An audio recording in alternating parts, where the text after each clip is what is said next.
ఇప్పుడు నేను దీంట్లో మేము ఒక ఉదాహరణ చెప్పాలి మీకు. మేము షూటింగ్ చేసేటప్పుడు నేను హీరో వినోద్ కుమార్ ఒక ఇంట్లో గెస్ట్ హౌస్ లాగా ఆ ఇంట్లో ఉన్నాం, చంద్రశేఖర్ గారి ఇల్లు అది. ఉన్నప్పుడు అక్కడ మాకు పనులు చూసి పెడతానికి ఒక అమ్మాయి వచ్చేది.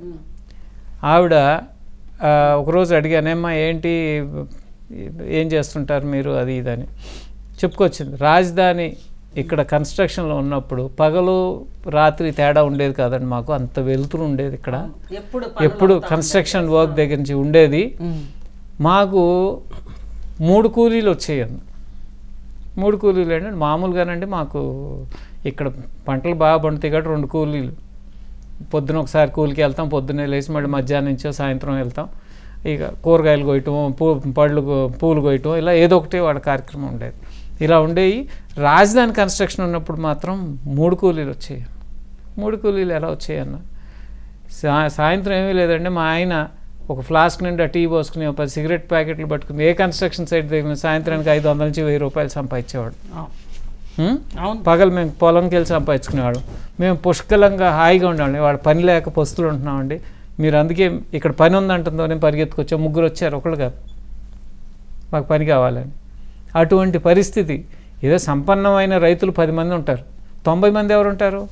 ఎకరం అరెకరాలు. వాళ్ళ కన్నీటి గాథలు వింటే మనిషి అన్నవాడు ఎవడైనా చలించిపోతాడు. పెళ్ళి అవ్వాల్సిన పిల్లలకి పెళ్ళిళ్ళు ఆగిపోవటం, చదువుకునే పిల్లలకి ఫీజులు కట్టుకోలేని పరిస్థితుల్లో మధ్యలో ఆగిపోవటం, ఇలాంటి ఎన్నో కథలు, మామూలు కథలు కాదు. సూసైడ్ చేసుకున్నాళ్ళు, చనిపోయినాళ్ళు, గుండెపోటు అవన్నీ ఓకే, సూసైడ్ చేసుకున్నాడు. ఏంటి ఈ పరిస్థితిని తట్టుకోలేక, కూతురు పెళ్ళాగితే చచ్చిపోయిన తల్లి కూతురు ఉన్నారు. ఇవన్నీ కూడా డెఫినెట్గా చెయ్యాలి. ఇవి నేను ఎప్పుడు రాజధానిలో నాకు ఇంచు భూమి కూడా లేదండి. నేను ఎప్పుడు రాజధాని గ్రామాలు కూడా వెళ్ళా, నాకు తెలియదు. ఆ రాయిపూడి అనో వెలగపూడి అని తుళ్ళూరు ఇవన్నీ మొన్న షూటింగ్ అప్పుడు తిరగటమే. అసలు నా జీవితంలో నేను ఎప్పుడన్నా అటువైపు వెళ్తానని కూడా అనుకోలేదు.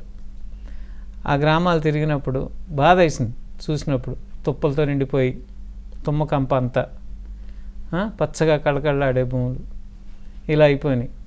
అంటే ఇప్పుడు చాలామంది నేను చూసాను సోషల్ మీడియాలో కామెంట్లు, అవి 3 పంటలు పండే భూమిని రాజధానికి ఎందుకు తీసుకున్నారు, బీడులు తీసుకోవచ్చు కదా ఇలాంటివి. అవన్నీ పాలకుల నిర్ణయం. కానీ రాష్ట్రం నడిబొడ్డున ఉంది, నలుగురికి ఉపయోగపడుతుంది అనే ఉద్దేశంతో అప్పుడు తీసుకున్న నిర్ణయం.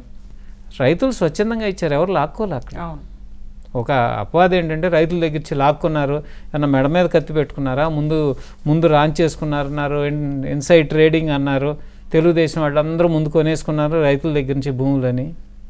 ఎక్కడ ఇప్పుడు ప్రభుత్వం వాళ్ళ చేతిలో ఉంది, వాళ్ళు దాని మీద ఎంక్వైరీలు అన్నారు, అవన్నారు ఇవన్నారు, అన్నీ అయిపోయినాయి.